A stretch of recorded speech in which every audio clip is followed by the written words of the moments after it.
Avec Clément Viktorovitch, qui a l'art de la provocation, Marine Le Pen et Yannick Jadot étaient en débat hier soir sur C8, des débats en face à face qui sont toujours des moments forts dans une campagne présidentielle et pour les candidats, l'occasion de confronter leurs positions, leurs arguments.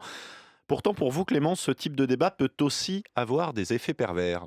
Eh oui, ce sont des moments que tout le monde attend au fond, hein. Deux candidats qui se regardent les yeux dans les yeux, confrontent leurs positions, soulèvent des objections. Quoi de plus enthousiasmant pour le débat démocratique? Et ces séquences n'ont rien d'anecdotique. Elles permettent ce que l'on appelle en sciences politiques une opposition pro et contra, pour et contre, c'est-à-dire tout simplement l'affrontement pied à pied entre arguments et contre-arguments. C'est cet affrontement qui doit nous permettre, à nous, citoyennes, citoyens, de nous forger un jugement éclairé sur les enjeux politiques. C'est ce qui s'est produit hier. Alors oui, et sur un sujet en particulier, la politique énergétique de la France, qui a occupé l'essentiel des débats entre Yannick Jadot et Marine Le Pen, mais avec une structure quelque peu étonnante. Écoutons d'abord la position de Yannick Jadot. Pourquoi est-ce qu'on paye l'électricité aussi très très cher? C'est parce qu'on a 13 réacteurs nucléaires en France qui sont à l'arrêt. Si on veut remplacer rapidement le gaz, c'est pas en construisant des centrales nucléaires, il va nous falloir 20 ans pour le faire. Est-ce que vous continuez à investir dans des EPR qui coûtent 20 milliards? Il n'est pas fini, 10 ans de retard, 20 milliards. C'est ça votre projet moderne industriel? Vous voulez faire du nucléaire, Oui. vous voulez couper les éoliennes. La réalité, c'est que votre projet mis en place, c'est la panne électrique dans notre pays. Voilà, la position de Yannick Jadot est extrêmement claire. La dépendance française à l'égard du gaz russe serait due notamment à un nucléaire défaillant. Il serait donc urgent de développer pour y pallier les énergies renouvelables. Et on imagine que Marine Le Pen n'était pas d'accord. Oui, elle est même totalement en grand désaccord. Pour elle, c'est au contraire la sortie du nucléaire, notamment en Allemagne, qui a créé une dépendance européenne au gaz russe.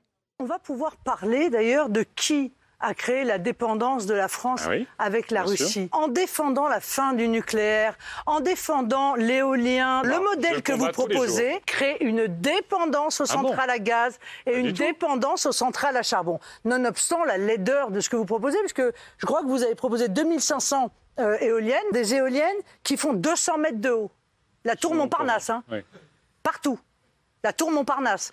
Voilà, vous l'entendez, hein, non seulement la sortie du nucléaire serait synonyme de centrale à gaz et à charbon, mais de surcroît, les éoliennes de Yannick Jadot défigureraient le territoire. Nous sommes bien face à une opposition radicale, pro et contra. Est-ce que, parce que c'est l'essentiel, ça a permis aux spectateurs, aux auditeurs d'avoir une opinion éclairée?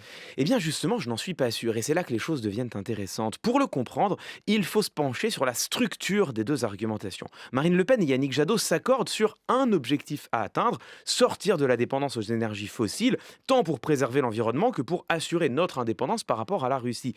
Ils divergent en revanche, Yannick Jadot, Marine Le Pen, sur le moyen permettant d'atteindre cet objectif, énergie nucléaire pour l'une, énergie renouvelable pour l'autre. Or, ce que cette opposition ne montre pas, c'est qu'il existe une troisième voie. On peut tout à fait considérer que, confronté à un défi aussi immense que la sortie des hydrocarbures, nous ne pourrons faire l'économie d'aucune source d'énergie décarbonée, le nucléaire comme l'éolien. C'est d'ailleurs la position d'une partie des candidats à la présidentielle. Ce serait cette troisième voie la plus raisonnable? Écoutez, pas forcément, en tout cas, chacun se fera son opinion, ou plutôt, chacun aurait pu se faire son opinion si les trois positions avaient été représentées hier soir. Ce que nous voyons apparaître ici, c'est un effet pervers du duel, du pour et contre.